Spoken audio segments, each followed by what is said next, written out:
Okay, so we're back with our 1300 watt here in the Venom workshop. So what I'm going to show you how to do today is we're going to change one of the front shocks, and it's super easy to do. You're just going to need a wrench and a ratchet. I don't know which one yet, but I will find out in a second. And something just to put the front end up on while you get the shock in and out of there. So I'm just going to grab the tools I need and get it up on a little bit. So I've already got it up in the air. And now all I'm going to need is a 12 and a 14. Now you're going to want a 12 mil socket and a 14 mil wrench. And I know as soon as I do this, people are going to say in the comments, hey, you don't turn the bolt, you turn the nut. I get that. But there's no real space for a socket back here. But there is room for my wrench. So this time I'm going to turn the bolt instead of the nut. But usually, absolutely, you're right. I would recommend changing it or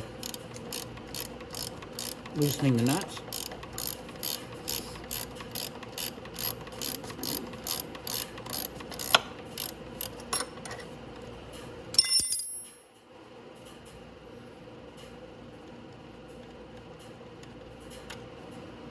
Okay, I'm going to do the same up here. This time up here, I could actually get the socket on the back, but I've already grabbed this socket, so I'm not going to go back in.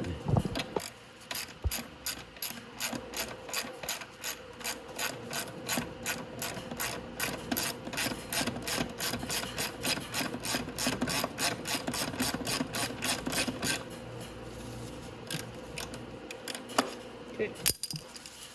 Now you just have to lift up on the shock a tiny bit, pull your bolt out. You'll notice I dragged a bunch of plastic with that. Like that. Take your bolt out on the front, and there, your shock is out. Now to put the shock back in, it's the exact same thing.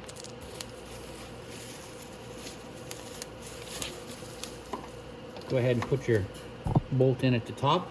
And when you're putting these bolts in, always put the bolt head in that way. So if you do ever hit anything, it doesn't scar up the threads.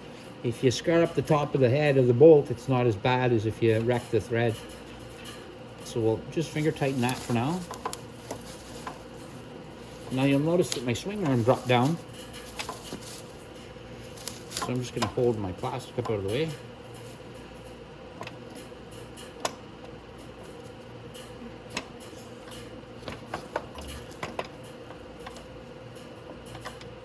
I'm just going to wiggle it up and down until I get it perfect.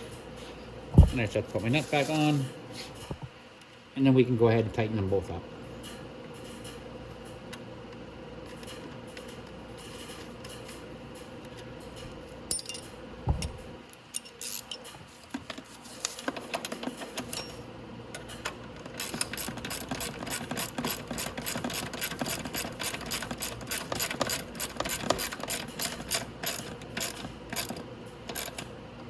Like that.